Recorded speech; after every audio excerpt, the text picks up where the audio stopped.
right, the first thing I want you to notice, my sheet of paper is not like this, is it? It's like this. Why? I don't want them to see the numbers. If I put it down like this, Shelby, where do your eyes naturally go? Right. He's not even buying a car, okay? But he's going to go right to the numbers. Anything that you might have to say prior, which was what I consider an opening statement, is going to be, the customer's not going to hear it. They're going to be completely focused on the numbers, which is, quite frankly, it's a natural thing to do as a human being. If you ever want to test that out, I always keep the sheet, I'll either have it face down or like this, because I want to try to create an air of collaboration. For most people, would we agree that this is a very tense time for them, customers? Customers, salespeople, sales managers alike. Okay? We've been together for a couple hours, but if they don't say yes, how much money have you made? If they don't say yes, how much money have you made? We made nothing. So there's a lot of tenseness here. And a lot of salespeople are too. So we want to try to create an air of collaboration. Shelby, hey, thanks for your patience. Look, we've had a good time today, but I want to let you know now is not the time to get all tense. This is going to be fun. We've put together a really fair proposal, but we also know that you're the judge and jury when it comes to fair. If the numbers aren't right, we know what happens. You get up, you can jump back in the vehicle, you hope you never drive again, and you drive off our lot. You won't be happy, we won't be happy either.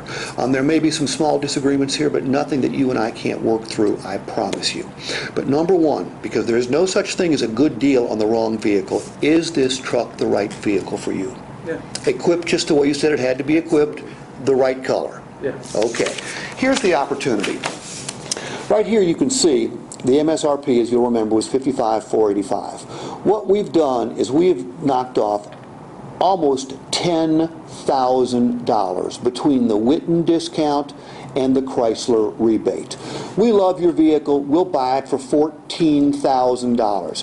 When you add the taxes and fees, you've got a bottom line of $34,987. Now, over here, our customers tell us they want choices. Now, when I show you this payment right here at 48 months, don't jump up and run out, okay? What we're trying to do for our customers is the same thing that the mortgage industry has been doing for people for the last 15 years. Interest rates have continuously dropped. They've gotten to the point where sometimes they're 2 and 3%. The number of people that have refinanced has been massive, multi-millions of people. All of them went into the broker's office looking for a lower rate and a lower payment. Most all of them got lower rates, but about 35% left with a higher payment. Do you know why? Because they save more money? Well, they reduced. The broker showed them how to save $50,000, $100,000, $150,000 by reducing their term from 30 to 20, 30 to 15, 30 to 10. I can't save you 50 grand today, Shelby, but I can save you a significant amount of money. That's why I've given you 3 payment terms here. Now, as you go out here, you'll notice that each time you increase the cash down, your payment goes down. So you control the amount of your payment by the amount of money that you choose to put down. I stopped at $3,000. If you want a lower payment, put down 4, put down 5. The difference between 48 and 72 on a zero down, as you can see, is significant. This payment's way more comfortable. It's also more flexible. You can always pay it off early if you so desire. There's no such thing as a prepayment penalty on a car loan. So you can save the same amount of money you would up here. At 48 months, you're paying it off sooner, getting that title in your hands quicker. You're saving money on interest. As a matter of fact, you're saving almost $3,500 by going 48 versus 72. You build equity faster. So if you should want to sell or trade your truck sooner, you don't have to worry about what so many other people worry about, and that's that negative equity thing. So do me a favor. Choose the amount down that works best for you, then choose the term, circle it and initial it, and we'll get your new truck ready for delivery. Well, price is too much. You're not giving me enough for my trade. Okay. The fact that you tell me the price is too high is evidence that you're a perfectly normal human being, Shelby. Almost everybody says the same thing. Even though we've literally discounted almost $10,000. You're doing exactly what you're supposed to do as a customer. Your trade, if you hadn't said that we had given you, if you told me we gave you just the right amount, I would have known you were from Pluto or someplace, because you wouldn't be from around here. So I get it, I understand. Let's take the, let's take them together. Look, we're not idiots around here. We know that there's competition. We know that there's other Chrysler, Dodge, Jeep stores within driving distance. In fact, there's too doggone many of them, but that's good for you, not so good for us. It's one of the reasons we had a discount at $10,000. Could you find the same truck, same color, same condition, same mileage, same equipment, obviously coming from the same factory, somewhere else for a little bit less? Sure. I'm going to say that you probably could. We all pay the same things for these trucks, okay? There's no mystery to that. What most people don't understand is we basically all sell them for the same price too. However, as a consumer, you'd never know that because every dealer screams that they're the low price, high volume store. The fact of the matter is that would be impossible.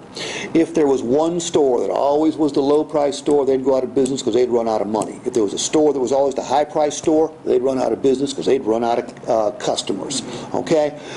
Might there be some difference though? Absolutely. Look, it's going to be, the rebate's going to be exactly the same.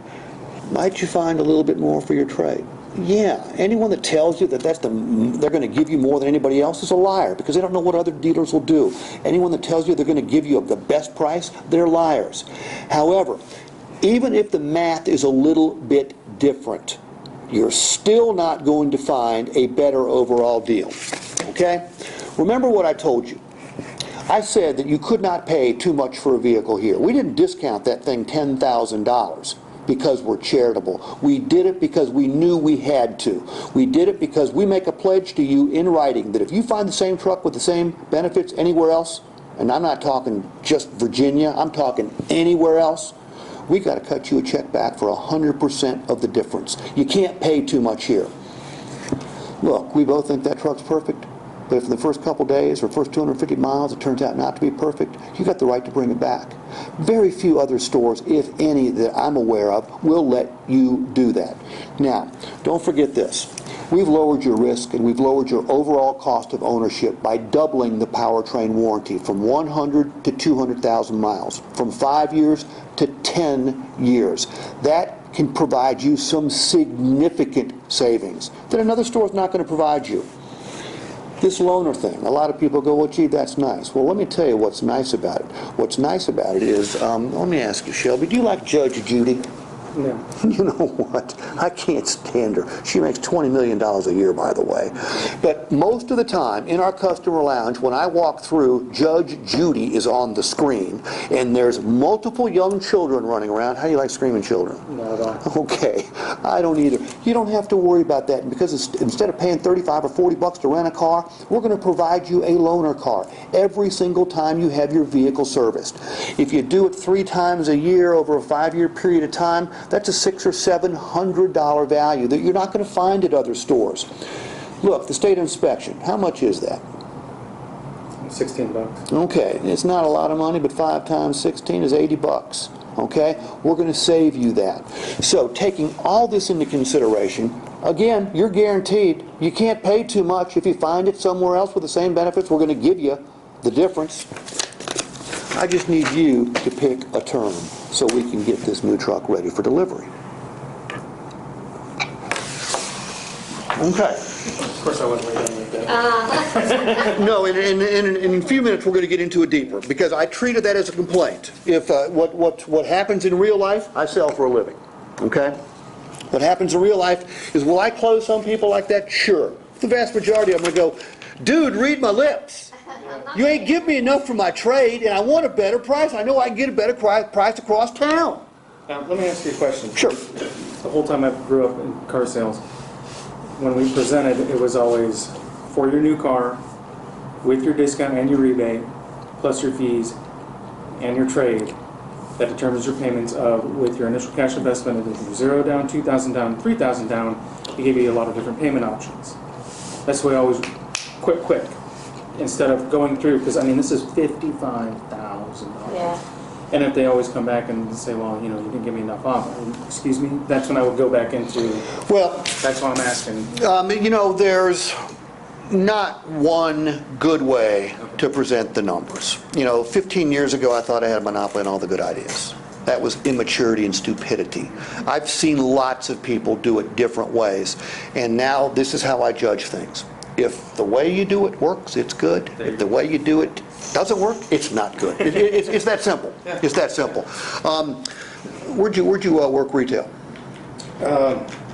Casey Volkswagen, Subaru, Tysinger Audi, Fritz Ford. I mean, Okay. in the 90s, I used to work at Foursquare. So Okay, yeah. The reason what you just showed me is the way that the Pohanka organization does it. Okay.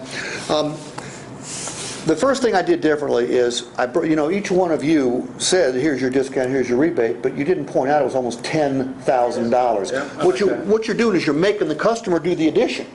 Do the addition for them. $10,000 off, dude. Come on. We love your car, we'll buy it, as opposed to, based on the market value, our appraisal came up to $14,000. You see, now I was taught that you don't even talk about how much you get from the trade. After you discuss the price and rebates and the discounts that you got on the vehicle, you go to the bottom line, plus tax, housing tax, any trade, and boom, and then you go to the... If it works, it's good. If it doesn't, it's bad. I'm just used to it. See, I work in the third cheapest place to buy a market in the country to buy a car. That's Atlanta. What that means is we suck down there, or it's highly competitive. The second cheapest market in America is Northern Virginia, D.C. That's a brutal market. Okay, I've spent a lot of time up there, and I'm going to guess some of the blowback comes right all the way down here. So I know it's competitive. The first one is Tampa, Orlando. That's where they suck the most, or the customers are the best negotiators. I don't know which it is. So, look, I almost want, a trade objection to me is the easiest objection to handle. Okay, I almost want a trade objection. The price objection is the most difficult. The payment is the second most easy, you know, so right in the middle when it comes to easy to handle. But the reason I don't break out the fees and taxes. If I said, here's your discount, we'll buy your car, here's your bottom line. And because what I want to do is I want to jump over here as fast as I can. The more often I can get the customer focused on cash and payments, the better off we are. Okay? It's going to be a better gross, the customer is going to be happier. And I love the way this works here. I hate the fact that 72 months is on the first pencil. I'm gonna talk to you about it. I'm gonna talk to you about it. I'm gonna talk to Richard about it. I'm gonna yell at Willie about it, and then I'm gonna tell Harrison, hey, here's what we talked about. Because there is just no sense in throwing out 72 months on that first pencil. And make it 36, 48, 60. Make it 48, 54. Just save 66. Save 72. Yeah, and if you can go to 84 or 75 or those things, save those. Because this becomes a great conditioner. Now, the reason most salespeople and most managers don't do it is they're scared to take a $770 a month payment out there. But I explained it. I said, hey, here's what's in it for you. By the way, I said you could save $3,500. So my next line with you, had you not closed, would be, okay, look, Shelby, I showed you how to save $10,000 here. You're asking for an additional discount. I mean, if I gave you $1,000, I'm sure you'd be tickled pink. However, I can't. But what I can do is give you another $3,500 discount in finance savings just by going 48 months. Or you can take advantage of it in your own time frame by going 72 and just paying it off early. Now, which do you want to do? Do you want to go ahead and pay it off in your own time frame, or do you want to force yourself to save $3,500? Do you want me to close or no? Oh, well, no. What would you say? Yeah, but I'll keep going. No, but notice I gave him the alternative choice close. I'm going to try to do an alternative choice close every single time. Absolutely. And there's nothing you can say to me, Shelby. I could sit here for an hour, and Make no mistake, I don't close everybody by any stretch of the imagination. I've done some work at Pohanka Acura and Chantilly where 75% of their customers are ethnic, and I'm talking Eastern European, Indian, Oriental, my favorites. Okay? And I'll sit there for 35 or 40 minutes and I'll justify every number on here 6 or 7 different ways. Still too high. You're the one Indian, you're the best I've ever seen. No. Still not bad. No. Hey, it happens, okay?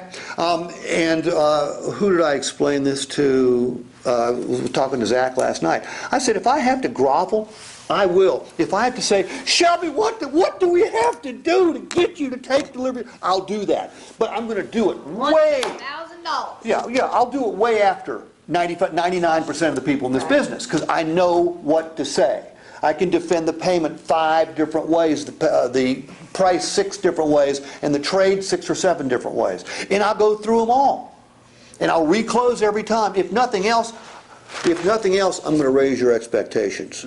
If nothing else, when I come back to the desk, I'm not going to have to give as much for the trade as I might have had I not done it. I might not have to give as much on the price or the payment. And that's all I ask a sales team to do. Just hang in there a little bit longer. Because if you hang in there a little bit longer, you will increase your gross. And I'm not taking everybody up to MSRP. I'm talking about $200, $250 a car. But in a dealership this size... Well, let me explain to you something else that happens here is we have our internet system, which is awesome because that's where most of our business comes from. But it also is basically bringing everybody in with the price already quoted. So, your choices of making money are holding it in the trade. You can try to start out more than they've quoted on the internet. That's insane. If I see a price on the internet and I see a different price up here, then you're lying pieces of shit. Okay? Yeah, you lose all credibility. No, I get that part. I mean, the best way to make money on a new car is to hold on the trade. Absolutely. All right? Or switch them. Or switch them. Yeah. Absolutely. But if somebody comes in and they've seen your price, I mean, no, I'm not a proponent of starting them off at MSRP just to piss them off. I mean, they're already pissed off when they get here because they've probably been abused somewhere else.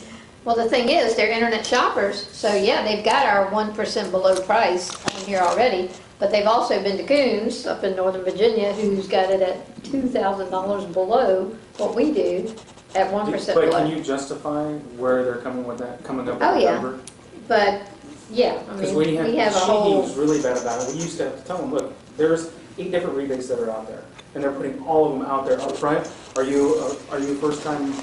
Are you a member of the military? Come on, yeah. So then this is what we need to do: is we need to take those rebates and add it back in, and you can see that we're actually lower on price than what they are. That's how we always used to have it. And that's what we do. And we also tell them to go on, Coons website and look at their reviews because there's a lot of that pricing. Yeah. Well, on there. our jobs in this business today have morphed to the point where, with the credibility of a car salesman, which isn't very much, we're put in a position where we have to educate the customer. I mean, they have to believe what we're saying. I do work for a Honda store in Atlanta. There's 2 Honda stores right now in Atlanta that their internet prices have every unpublished discount available. If you were a college graduate in the military, and there's like 2 others I can't think of right now, I mean, you could get that price. Nobody gets that price. But you drive down there and they rope you in, but you have to get the customer to believe you. So I mean, it's a bitch. Now, here I said, with 0 down, if you noticed, every time you put more cash down, your payment goes down. So I proacted to the payment by going, Shelby, if you wanted lower payments, all you'd have to do is put down 4 or 5 or 6,000. Okay, I mean, it's set up perfectly for you to say that. Here, I draw the mortgage industry analogy. By the way, is it true that lots of people have saved $100,000 by reducing their term? The answer is yes. We're giving our customers the same benefit. And when you show somebody, and I didn't actually do the math here, normally I do total payments minus total of payments so I can get the exact dollar amount. I mean, if someone passes on a $3,500 savings, it makes it a little bit more difficult for them to come back over here and start bitching about a price. Okay, I can say, well, I just told you, you want another $500 off? You want another $1,000? Come on, save $3,500, go 48 months. I can't pay that. Then go 72 and pay it off early if you so desire. I mean, I just want to be able to close multiple times. If I'm not closing multiple times, I'm not doing my job. And most salespeople don't close multiple times. Most salespeople will do this. So what do you think? Yeah, I hate that. I'll be right back. Right? True or false? True. Lawrence, you've been in the business for a while. Jay, of course, you're not allowed to do that because she's watching your ass every second. No, actually, that's what I'm supposed to do. I don't get the close. I go back and say, okay, and Sherry, you're up. That's all we do is first pencil. That's my turnover, all right. I tried, your turn. Whoa, whoa, whoa, whoa, whoa, whoa, whoa, whoa, whoa, whoa, whoa, whoa, whoa. If you're going to present these numbers, you, by God, are going to try to close. Well, I do try to close. Okay, but if you get the slightest complaint, Well, I you mean, scurry off like a little rabbit back to mama. sometimes. Depends on the customer. I'm so ashamed of you. I'm so Here he was ashamed. building you all up. I'm so ashamed of you. Real quick, Steve. Sure. One thing that I noticed that nobody did, and that what I was trained to do, was, but what I liked about it was this. If figures are agreeable, are you ready to own the car today? Okay, I've got that. Yeah, I've got no problem with that either. Well, I've already asked that. Yeah. I've already asked that. A lot of Right people. before you present, though, because you don't know what happens when you go to grab Yep. everything from when you do your system check outside. Is this the right vehicle? Is this the right color? You ready to own this today? Yes. You go back inside, you get your information, and you go back to the desk, and you come back. What's And the not wife happening? is 'Cause they've been whispered on in their his ear. phones. Yeah. The reason I don't do that is, remember what I said. I said I wanted to create an air of collaboration. Right. If I walk out and I say, hey Shelby, just to remind you, if the figures are agreeable, you will take delivery today, right? That ain't an air of collaboration. That's almost confrontational. Okay, now do I want a commitment? Sure. I'm looking for a commitment all throughout the sale. Right. But when I get to this point, I'm assuming that they're going to take what, I'm sorry. I know you talk with your pen. I do. Well, here you go. Thanks. I'm assuming they're going to take delivery. And you have to remember, I'm also not, I work as a closer. So I'm as a salesperson, I might be more comfortable doing that. Right. Because there's some sort of relationship. So I could say, hey, now Shelby, we found the right truck. These numbers are cool. You will take it home today, right? I could see doing that as a salesman. Right. But I'm coming in as a closer. Okay? All right. Oh. Now, all of you turned it over and you did this side. None of you said, hey, could you find it for a little less money? Could you find somebody who'll give you a little more for your trade? Sure. I know that. Of course you could. Yeah. Can you find the same vehicle? Yeah, there's probably another one out there just like it. All right? Look, the other dealership paid the same thing we did for it. You get the same rebate. Might they give you a little bit more for the trade? Yeah, I get it. There might be a slight difference in the math. And then you go here. Okay? Go ahead and tell the customer that, by the way, could they find this truck cheaper somewhere else? Yes. Why not tell them? Is it going to be $3,000 cheaper? No. And the only reason someone would walk on us is if they thought they could save a pile of money. I don't think people walk because they think they can save $200. Right. Or if they do, we suck as salespeople. All right? One thing you said that I really, really liked was you said this is the best deal. Because that's what everybody's looking for, is the best deal. They don't want to feel like they've been taken advantage of. And you said this is the best deal. Then you flipped it over. Mm-hmm. And it was, okay, here's why. Information confirmation. I got to give you the best deal. If you find it somewhere else for less money with the same benefits, I got to pay you the difference. I told you can't pay too much here. Nobody else is going to let you bring it back if you don't like it. We do that. And then I want to quantify this up here. We double the warranty. That reduces your risk, reduces your cost of ownership, because as you'll see in a few minutes when I go into one of my price defenses, you'll see how that factors in. Loaner car. You know, I try to create a visual, Judge Judy, screaming kids. But then I attach a dollar value to you 3 times a year, $35 or, you know, it's $100 times 5, that's $500-600 you're saving in rental car. Okay? Virginia State inspection, $16 ain't a lot of money. Over 5 years, it's $80. If I gave you $80 right now, would you be mad at me? No, you'd probably high-five me. That's what we're going to do for you. Which one works best for you? And always, as soon as you're done, go right back to reclose. I tell salespeople that if you run out of things to say, if you draw a blank, just go circle payment. I mean, there's worry because Get something started. look, most people don't close nearly often enough. I don't, you know, I was at a Subaru store on Saturday. And they couldn't get the deal closed, so I went in and I'm going through it. And the guy goes, hey, I feel like you're pressuring me. I said, sir, please do not mistake my enthusiasm and my belief and confidence in this deal, this car, and this store for pressure. I said, if I need to, I'll get the pressure. He goes, I've learned a lot from him. Oh, yeah. I've learned a lot from him. He's the only son of a bitch in the car business that I pay attention to. Yeah. I mean, good. he's Jim Ziegler is good too. Ziegler. I don't like him nearly as much as Cardone. Not nearly as much as Cardone. Joe Verdi, I think, is a joke. Of course, he's got a helicopter and I don't. So who's the joke? Must be jokes on me. Okay. Now let's play these back and. This is like 30 minutes. Oh, well, I mean, we're not going to play my whole thing back. No. We're going to